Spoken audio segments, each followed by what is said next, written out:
കവിഞ്ഞൊഴുകുമി അനുഗ്രഹം നിറഞ്ഞൊഴുകുമി അനുഗ്രഹം കവിഞ്ഞൊഴുകുമി അനുഗ്രഹം നിറഞ്ഞൊഴുകുമി അനുഗ്രഹം എൻ പാപവും ശാപവും ഒഴുകി ദൂരയാ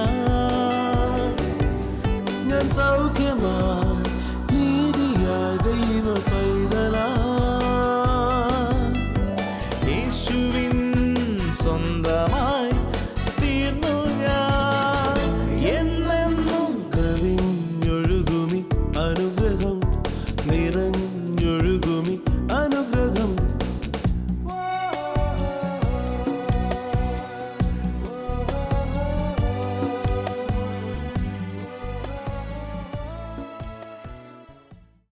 കവിഞ്ഞൊഴുകുന്ന അനുഗ്രഹത്തിലേക്ക് നിങ്ങൾക്കേവർക്കും വീണ്ടും സ്വാഗതം. കർത്താവിലുള്ള സന്തോഷം, അതേക്കുറിച്ചാണ് നമ്മൾ കഴിഞ്ഞ ദിവസം കേട്ടത്. പ്രിയപ്പെട്ടവരെ, ഞാൻ കഴിഞ്ഞ ദിവസം ഓർപ്പിച്ചു, യേശു കർത്താവ് ഈ ലോകത്തിൽ വന്നത് നമുക്ക് സന്തോഷം തരാനാണ്. നമ്മുടെ സന്തോഷത്തെ തകർക്കുന്നതായ സകല വിഷയങ്ങളുടെ മേലും യേശു കർത്താവ് കാൽവറിയിൽ ജയമെടുത്തു. നമ്മുടെ സന്തോഷം പോകുന്നത് നമ്മുടെ ശരീരത്തിൽ പ്രയാസം വരുമ്പോൾ, അല്ലെങ്കിൽ നമുക്ക് സാമ്പത്തികമായ വിഷയങ്ങൾ വരുമ്പോൾ, അല്ലെങ്കിൽ നമ്മുടെ ഭവനത്തിൽ പലവിധമായ പ്രയാസങ്ങളും പ്രശ്നങ്ങളും വരുമ്പോഴാണ് നമ്മുടെ സന്തോഷം പോകുന്നത്. എന്നാൽ ദൈവത്തിൻ്റെ വചനം പറയുന്നു, യേശു കർത്താവിൻ്റെ കാൽവറിയിലെ മരണത്തിൽ അവൻ്റെ അടിപ്പിണരുകളാൽ അവൻ നമുക്ക് സൗഖ്യം തന്നു. അവൻ്റെ ദാരിദ്ര്യത്താൽ അവൻ നമ്മളെ സമ്പന്നന്മാരാക്കി. അതുപോലെ അവൻ നമുക്ക് വേണ്ടി ശാപമായി അവൻ നമ്മളെ അനുഗ്രഹിക്കപ്പെട്ടവരാക്കി മാറ്റി. ഈ സത്യം ഞാൻ വിശ്വസിക്കുമ്പോൾ ഇതാണ് യഥാർത്ഥത്തിലുള്ള യാഥാർത്ഥ്യം. ഇന്ന് കർത്താവായ യേശു ക്രിസ്തുവിനെ വിശ്വസിച്ചിട്ടുണ്ട് എങ്കിൽ യേശുവിലുള്ള സന്തോഷം അത് നമ്മുടെ അവകാശമാണ്. അപ്പോസ്തലന്മാർ പ്രയാസങ്ങളുടെ, പ്രതികൂലങ്ങളുടെ, പ്രശ്നങ്ങളുടെ മധ്യത്തിൽ അവർ തളരാതെ, അവരുടെ സന്തോഷം അല്പം പോലും കുറഞ്ഞില്ല. അവർ ആ സാഹചര്യത്തിൽ നിന്നുകൊണ്ട് കർത്താവിനെ ആരാധിച്ചപ്പോൾ അവർക്ക് വേണ്ടി കർത്താവ് അത്ഭുതം ചെയ്തു. അവരുടെ ബന്ധനങ്ങൾ അഴിഞ്ഞു. മാത്രമല്ല, അവരുടെ ശത്രു അവരുടെ മുമ്പിൽ വന്ന് അവരെ അതിനകത്ത് അവരെ ആ ബന്ധനത്തിലാക്കിയവർ വന്ന് രക്ഷയ്ക്ക് വേണ്ടി അവരോട് ചോദിക്കുകയാണ്. അതുപോലുള്ള അനുഭവങ്ങൾ നമ്മുടെ ജീവിതത്തിൽ സംഭവിക്കും. ആ യേശുവിന് ഒരു മാറ്റവും വന്നിട്ടില്ല. അവരെ സന്തോഷം കൊണ്ട് നിറച്ച കർത്താവ്, മരണത്തിൻ്റെ മുമ്പിൽ നിൽക്കുമ്പോഴും സ്തേഫാനോസിൻ്റെ ഉള്ളിൽ സന്തോഷം കൊണ്ട് നിറച്ച കർത്താവ്, അവൻ ഇന്നും വാസ്തവമായിട്ട് ജീവനോടെ ഉണ്ട്.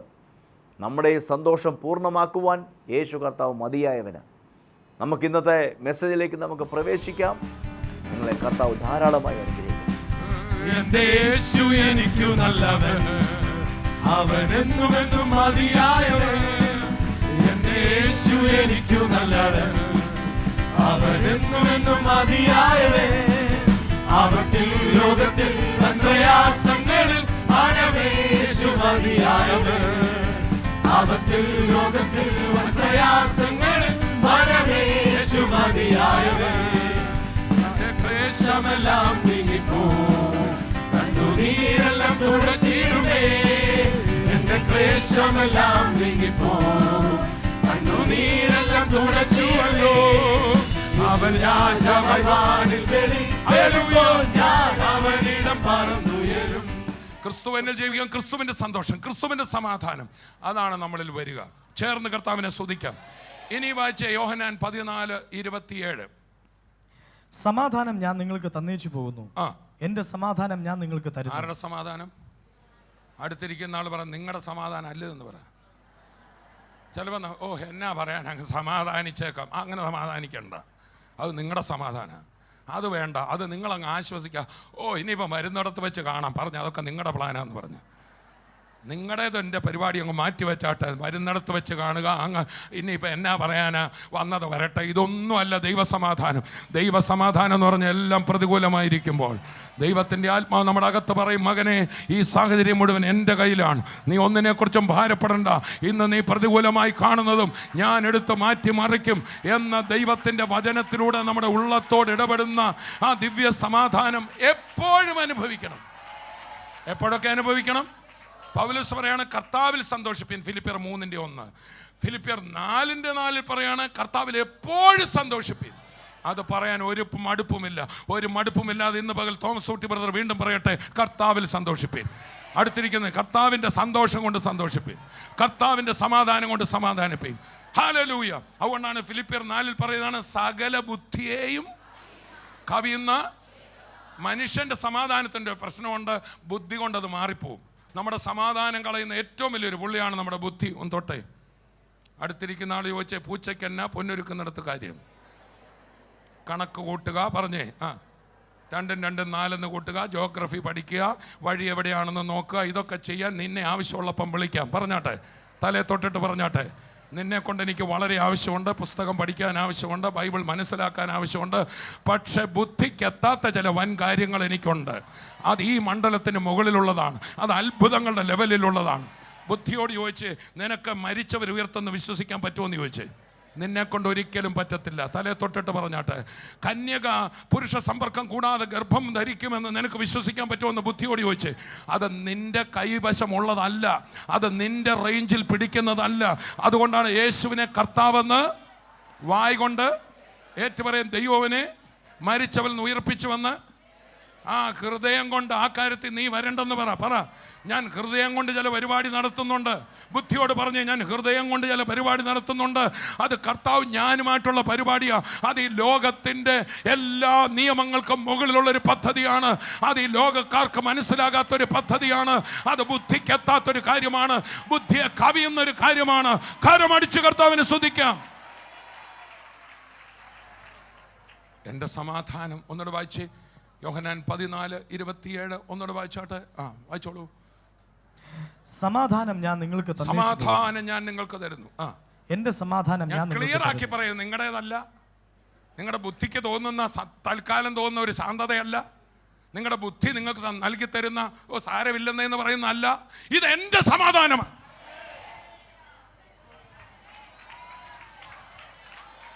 ഇത് തകരുന്ന കപ്പലിലും ജയിലറയ്ക്കുള്ളിലും ക്രൂശിലും എന്ന് വേണ്ട, യേശുവും അപ്പോസ്തലന്മാരും അവരുടെ പ്രതികൂലങ്ങളിലെല്ലാം ആസ്വദിച്ച ഒരു അത്ഭുത സമാധാനമാണ്.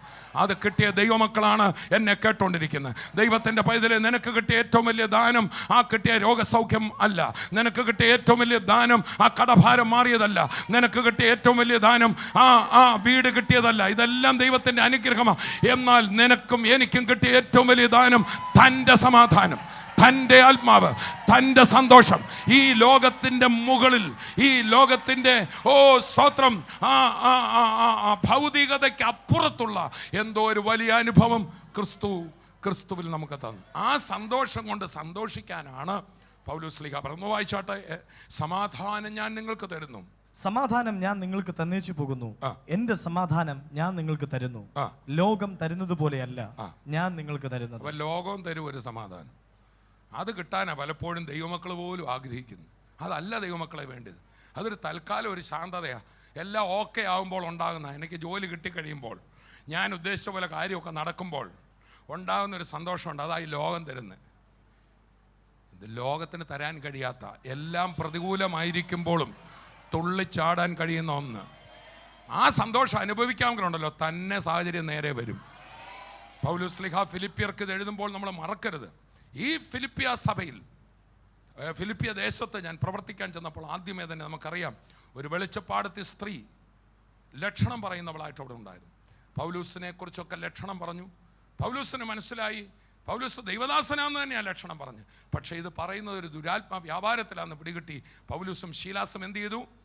ആ ദുഷ്ടശക്തിയെ ശാസിച്ച ഉടനെ അവളിലെ ദുരാത്മാവ് വിട്ടുപോയി കഴിഞ്ഞപ്പോൾ അവളിലെ ഈ ഒരു ശക്തി എന്താ, വരുന്നവരുടെയൊക്കെ കാര്യങ്ങൾ വിളിച്ചു പറയുന്നൊരു പവർ അവളെ വിട്ടുപോയത്.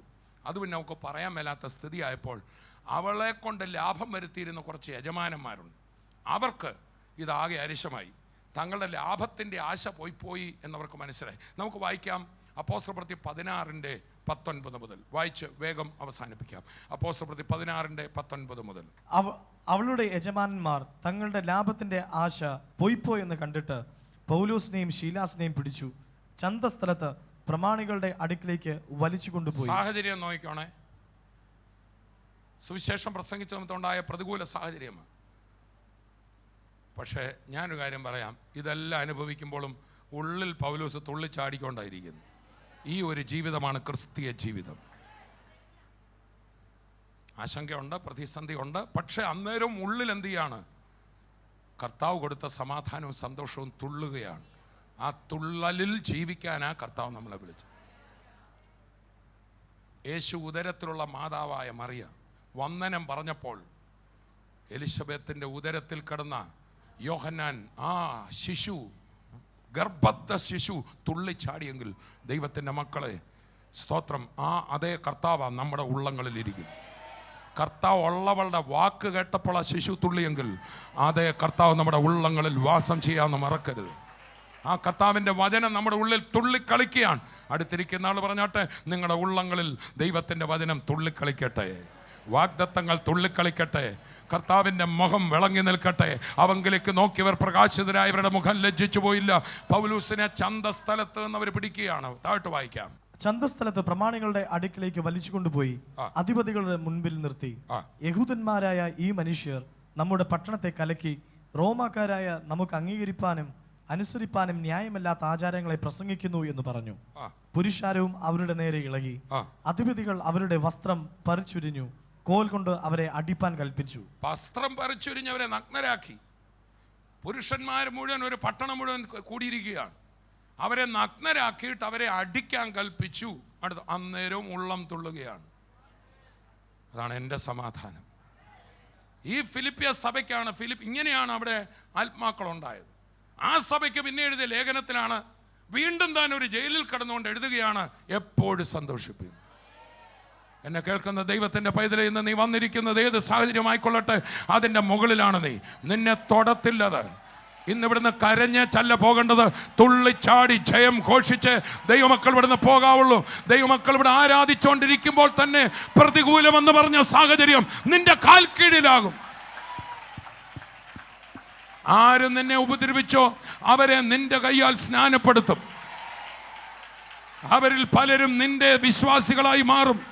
കരമടിച്ച് വായു തുറന്ന് കർത്താവിനെ സ്തുതിച്ചാട്ടെ. എല്ലാ ഭയത്തിൻ്റെ ആത്മാവിനെയും ഇന്ന് പകൽ ഞാൻ ശാസിക്കുക. എല്ലാ ആശങ്കയുടെ ദുഷ്ടശക്തികളെയും യേശുവിൻ നാമത്തിൽ ശാസിക്കാൻ വലിയ വിടുതൽ ഉണ്ടാകട്ടെ. വായിച്ചാട്ടെ, വേഗം വായിച്ച വേദഭാഗം വായിക്കാം. അവരെ വളരെ അടുപ്പിച്ച ശേഷം, ആരാധനയോടുകൂടിയാണ് ഈ വേദഭാഗം തീരുന്നത്. എന്നിട്ട് നമ്മൾ ആരാധിക്കാൻ പോവാ. വായിച്ചാട്ടെ.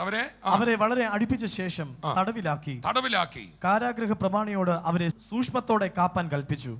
അവർ ഇങ്ങനെയുള്ള കൽപ്പന കിട്ടുകയാൽ അവരെ കനത്ത അകത്തെ തടവിലാക്കി അവരുടെ കാൽ ആമത്തിലിട്ട് പൂട്ടി. കാൽ എന്ത് ചെയ്തു? ഇത് കൂടുതലൊരു ഹേമദണ്ഡം ചെയ്യണോ? അടിച്ചു, വസ്ത്രം പറിച്ചൊരിഞ്ഞു. എന്നിട്ട് ഇവര് ഏറ്റവും ഭീകര കള്ളന്മാരെ പോലെ വിടാത്ത പോലെ എന്ത് ചെയ്തു? അകത്തെ തടവിൽ കൊണ്ട് കാലെന്ത് ചെയ്തു? ആമത്തിലിട്ട് പൂട്ടി. അടുത്ത വാക്യം. അർദ്ധരാത്രിക്ക് പൗലോസും ശീലാസും പ്രാർത്ഥിച്ചു ദൈവത്തെ പാടി സ്തുതിച്ചു. അപ്പൊ അകത്തുള്ള എന്തോ പോയില്ല കേട്ടോ. സ്തോത്രം. ഇവയ്ക്കൊന്നും എടുത്തു കളയാൻ കഴിയാത്ത, ലോകത്തിന് എടുക്കാൻ കഴിയാത്തതൊന്ന് എൻ്റെ കർത്താവ് നിന്റെ ഉള്ളിൽ നിക്ഷേപിച്ചിരിക്കുക. ലോകത്തിന് എടുത്തു കളയാൻ കഴിയാത്ത എന്തോ, ലോകത്തിന് തരാൻ കഴിയാത്തത് എന്തോ ദൈവത്തിൻ്റെ പൈതലെ നിന്റെ ഉള്ളിൽ കർത്താവ് നിക്ഷേപിച്ചിരിക്കുക. നീ ഒരിടത്തും പരാജയപ്പെടത്തില്ല, ഒരു സാഹചര്യവും നിന്നെ തൊടത്തില്ല. നിന്റെ ഉള്ളിൽ ഈ തിങ്ങി നിറയുന്ന തുള്ളിക്കളിക്കുന്ന ആ മഹാസന്തോഷം കർത്താവ് തന്നതിനെ അതിനെ കെടുത്തിക്കളയുവാൻ ലോകത്തിൽ ഒരു ശക്തിക്കും സാധ്യമല്ല. അടുത്ത വാക്യം. തടവുകാർ ശ്രദ്ധിച്ചുകൊണ്ടിരുന്നു. തടവുകാർ ഇവരുടെ ആരാധന എന്ത് ചെയ്തുകൊണ്ടിരുന്നു? അടുത്തിരിക്കുന്ന ആൾ പറഞ്ഞിട്ട് അന്നേരം നിങ്ങളായിരിക്കണം ശ്രദ്ധാകേന്ദ്രം. ഹല്ലേലൂയ. തടവുകാർ എന്ത് ചെയ്തുകൊണ്ടിരുന്നു? ശ്രദ്ധിച്ചുകൊണ്ടിരുന്നു. പെട്ടെന്ന് വലിയൊരു ഭൂകമ്പമുണ്ടായി. എന്നെ കേൾക്കുന്ന സഹോദരന്മാരെ, നിങ്ങൾക്കും എനിക്കും വേണ്ടി ചില ഭൂകമ്പം റെഡിയായി നിൽപ്പുണ്ട്. ആരാധിക്കുന്ന ദൈവമക്കൾക്ക് വേണ്ടി, പ്രതികൂലങ്ങളുടെ മുകളിൽ നിൽക്കുന്നവർക്ക് വേണ്ടി, ഏത് പ്രതിസന്ധിയിലും തളരാതെ കർത്താവിൻ്റെ സന്തോഷം, കർത്താവിൻ്റെ സമാധാനം അത് നമ്മൾ എക്സ്പീരിയൻസ് ചെയ്യണം, അത് നമ്മൾ പ്രാക്ടീസ് ചെയ്യണം.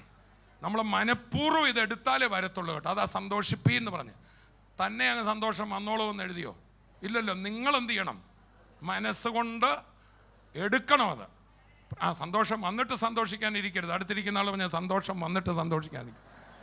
കാരണം നിങ്ങളുടെ അകത്ത് ഇപ്പോൾ തന്നെ അതുണ്ട്, അത് നിക്ഷേപിച്ച് വെച്ചിരിക്കുകയാണ്.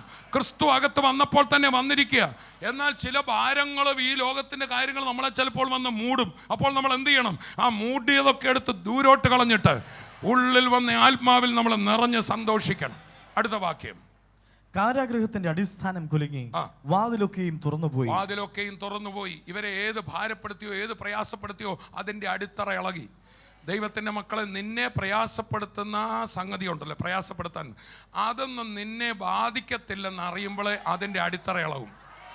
അടുത്തിരിക്കുന്ന ആൾ പ്രശ്നങ്ങൾ നിന്നെക്കുറിച്ച് പറയട്ടെ, സ്തോത്രം, ഞാൻ അവരെ പേടിക്കുന്നെന്ന്. ഹല്ലേലൂയ.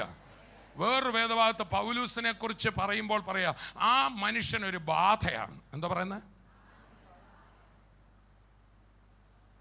നമ്മൾ കേട്ടിട്ടുണ്ട് പിശാച് ബാധിച്ചെന്ന്. ഇപ്പം ഇവിടെ ഏതാ അപ്പോസ്തോലൻ ബാധയായിരിക്കുക പിശാചുക്കൾക്ക്. ഹലോ, അടുത്തിരിക്കുന്ന ആളോ ഞാൻ നീ പറഞ്ഞേ, പിശാചിൻ്റെ ലോകത്ത് എന്തായിട്ട് തോന്നണം? നീ ആരാധിക്കാൻ തുടങ്ങുമ്പോഴേ അയ്യോ ഈ മനുഷ്യനൊരു ബാധയാണ്, ഇത് ഞങ്ങൾക്കിട്ട് വിഷയമാണ്, ഇവൻ വാ തുറന്നാൽ ഞങ്ങൾക്കിട്ടടിക്കും, ഇവൻ്റെ വായിൽ നിന്ന് പുറപ്പെടുന്ന വാക്കുകൾ എൻ്റെ തലക്കിട്ടടിക്കും. ഒന്ന് വായി തുറന്ന് സന്തോഷത്തോടെ ആത്മാവിൽ നിന്ന് സന്തോഷിച്ച്, പ്രതിസന്ധികൾ ഉണ്ടെന്ന്, പക്ഷേ ഇന്ന് നിന്റെ വായിൽ നിന്ന് പുറപ്പെടുന്ന ദൈവത്തിൻ്റെ ശക്തി, അഭിഷേകത്തിൻ്റെ ശക്തി അഗ്നി സ്ഫുലിംഗങ്ങളാണ്. നമ്മൾ ഈ പ്രശ്നത്തെ എൻ്റെ ബ്രദറെ ഭയങ്കര വിഷയമാണ്, അതങ്ങനെ നിങ്ങൾ ഉദ്ദേശിക്കുന്ന പോലെ അല്ലെന്ന് പറയുമ്പോൾ അവനിങ്ങനെ പെരുകി വരും. പക്ഷെ അതിനെ അധികം മൈൻഡ് ചെയ്യാതെ ഒന്നുമല്ല, നമ്മുടെ കർത്താവ് എത്ര വലിയവനാണ്. ഇനി പറയാൻ ബുദ്ധിയിൽ അങ്ങോട്ട് തോന്നിയില്ലേലൊന്ന് പറഞ്ഞ് എൻ്റെ കർത്താവ് ഇതിലുമൊക്കെ എത്ര വലിയവനാണ്. ഒന്ന് പറഞ്ഞ് 2-3 തവണ മതി. ആ മനസ്സിലുള്ള നിങ്ങളുടെ ഏത് വിഷയം ആയിക്കൊള്ളട്ടെ, അതിൻ്റെ നേരെ നോക്കി എൻ്റെ കർത്താവ് നിന്നേക്കാളൊക്കെ എത്ര വലിയവനാണ്. ഒന്ന് പറഞ്ഞ് എൻ്റെ കർത്താവ്, സ്തോത്രം, ഹല്ലേലൂയ.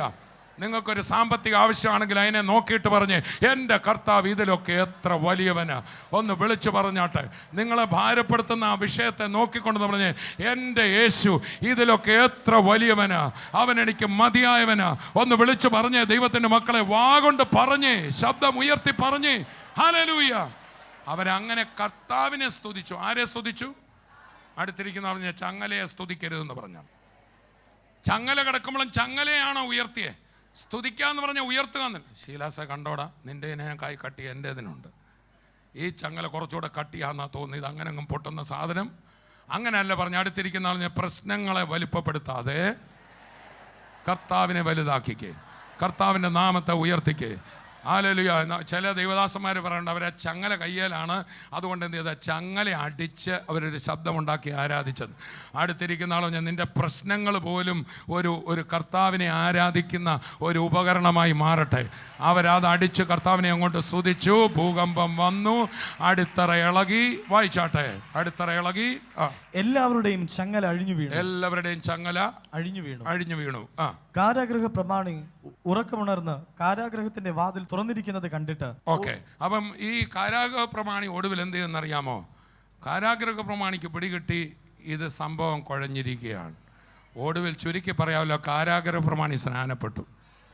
അങ്ങനെ ഫിലിപ്പിയായിലൊരു സഭയുണ്ടായി. അവിടുത്തെ വിശ്വാസികൾ ആരൊക്കെയാണെന്നറിയോ?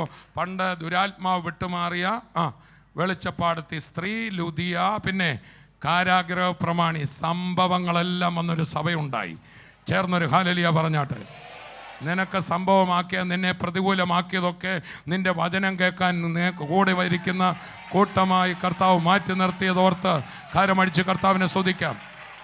ഇതെല്ലാം അറിയാവുന്നവരാണ് ഫിലിപ്പിയായിലെ സഭ. അവർക്ക് വീണ്ടും താൻ കാരാഗ്രഹത്തിലായിരിക്കുമ്പോൾ പൗലോസ് എഴുതുകയാണ്, എപ്പോഴും കർത്താവിൽ സന്തോഷം, എപ്പോഴും കർത്താവിൽ സന്തോഷിക്കും. നമുക്കെല്ലാവർക്കും ദൈവസ്ഥലം എഴുന്നേക്കാം. നിന്റെ പ്രശ്നങ്ങൾക്ക് തിരിച്ചറിയട്ടെ.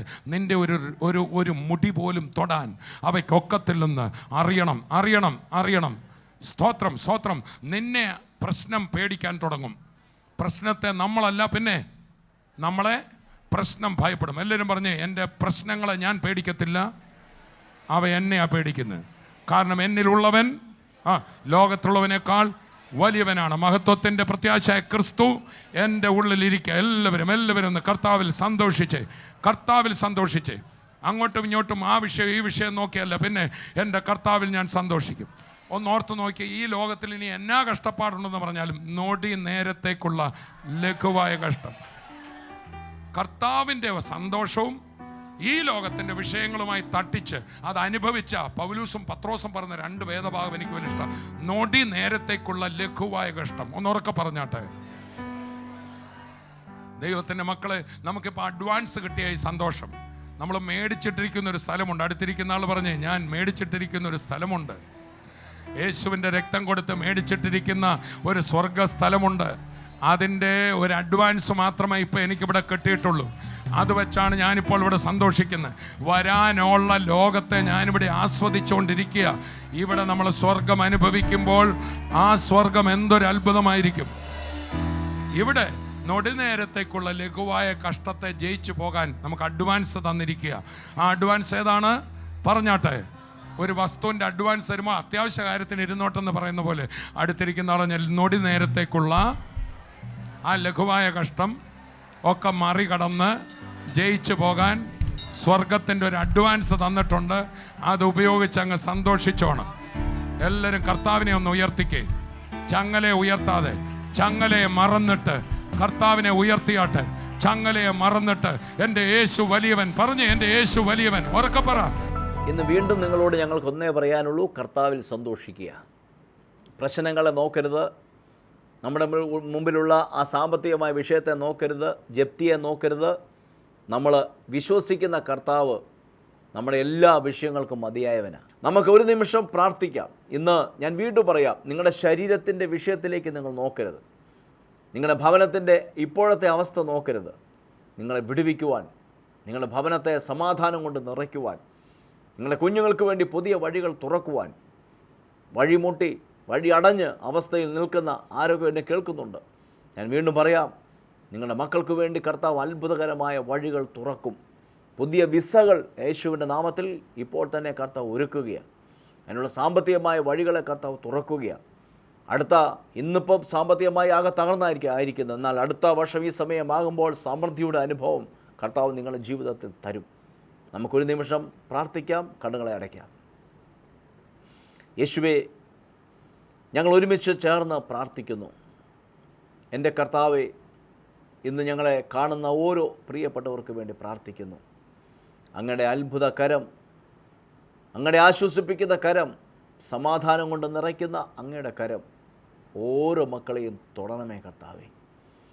അങ്ങയുടെ ഒരു സ്പർശനം മതി കർത്താവേ, ഞങ്ങളുടെ ഹൃദയം സന്തോഷം കൊണ്ട് നിറയുവാൻ. എൻ്റെ യേശുവേ, അങ്ങയുടെ കരം നീട്ടണമേ. അങ്ങയുടെ അത്ഭുത ആ സാന്നിധ്യം കൊണ്ട് ഓരോ മക്കളെയും അനുഗ്രഹിക്കണമേ. എല്ലാവരുടെയും ശരീരത്തിൽ നിന്ന് എല്ലാ പ്രയാസങ്ങളും യേശുവിൻ്റെ നാമത്തിൽ ഇപ്പോൾ തന്നെ മാറട്ടെ. തളർന്നിരിക്കുന്ന ശരീരങ്ങൾക്ക് ജീവൻ വ്യാപരിക്കട്ടെ. കണ്ണുകൾ തുറക്കട്ടെ, കാതുകൾ തുറക്കട്ടെ. ചെവിക്കകത്തുള്ള ആ കുരു ഇപ്പോൾ തന്നെ യേശുവിൻ്റെ നാമത്തിൽ പൊട്ടി അതിൽ നിന്നുള്ള പഴുപ്പ് യേശുവിൻ്റെ നാമത്തിൽ വെളിയിൽ പോകട്ടെ. ഉള്ളിലുള്ള ട്യൂമർ ഇപ്പോൾ തന്നെ ഉരുകിപ്പോകട്ടെ. ക്യാൻസറുകൾ സൗഖ്യമാകട്ടെ. യേശുവിൻ്റെ നാമത്തിൽ ഇനി നടക്കത്തില്ല എന്ന് ഡോക്ടർ വിധി എഴുതിയ ആ വ്യക്തി ഇപ്പോൾ തന്നെ യേശുവിൻ്റെ നാമത്തിൽ, യേശുവിൻ്റെ ശക്തിയാൽ, പുനരുത്ഥാന ശക്തിയാൽ എഴുന്നേറ്റ് നടക്കട്ടെ. കർത്താവെ, കരം തൊടണമേ കർത്താവെ. എല്ലാ വിഷയങ്ങൾക്കും അത്ഭുതകരമായ വിടുതൽ ഉണ്ടാകട്ടെ. കുഞ്ഞുങ്ങൾക്ക് വേണ്ടി വഴികൾ തുറക്കട്ടെ. വിസകൾ യേശുവിൻ്റെ നാമത്തിൽ ഇപ്പോൾ തന്നെ ഒരുങ്ങട്ടെ. കർത്താവെ, വഴിയും വാതിലും തുറക്കണം. നാളുകളായി ജോലിയില്ലാതെ ഭവനത്തിൽ നിരാശയോടെ ഇരിക്കുന്ന ആരൊക്കെ എന്നെ കേൾക്കുന്നുണ്ട്. യേശുവിൻ്റെ നാമത്തിൽ നിനക്ക് വേണ്ടി വഴികൾ തുറക്കുകയാണ്. കുഞ്ഞെ, നിനക്ക് വേണ്ടി വഴികൾ കർത്താവ് തുറക്കുകയാണ്. ആ നാമത്തെ നീ വിളിച്ചാൽ കർത്താവ് അത്ഭുതം നിനക്ക് വേണ്ടി ചെയ്യും. നിൻ്റെ ഭാവി നശിക്കത്തില്ല. എൻ്റെ ഭാവി നശിക്കുമോ എന്ന് ഭാരപ്പെട്ട് എന്നെ കേൾക്കുന്നുണ്ട്. ഇല്ല, നിൻ്റെ ഭാവി നശിക്കത്തില്ല. കർത്താവിൻ്റെ കയ്യിൽ നിൻ്റെ ഭാവി സുരക്ഷിതമാണ്. കർത്താവിൻ്റെ കയ്യിലേക്ക് ഏൽപ്പിച്ചു കൊടുക്കും. കർത്താവ് നിന്നെ അത്ഭുതകരമായി വിടുവിക്കും. യേശുവിൻ്റെ നാമത്തിൽ എല്ലാ വിഷയങ്ങൾക്കും വിടുതലായി കർത്താവിൻ്റെ ഒരു അത്ഭുതമായിട്ട് ഇവർ മാറട്ടെ. യേശുവിൻ്റെ നാമത്തിൽ തന്നെ ആമേൻ. കർത്താവ് നിങ്ങളെ ധാരാളമായി അനുഗ്രഹിക്കട്ടെ. നമുക്ക് വീണ്ടും കാണാം. God bless you.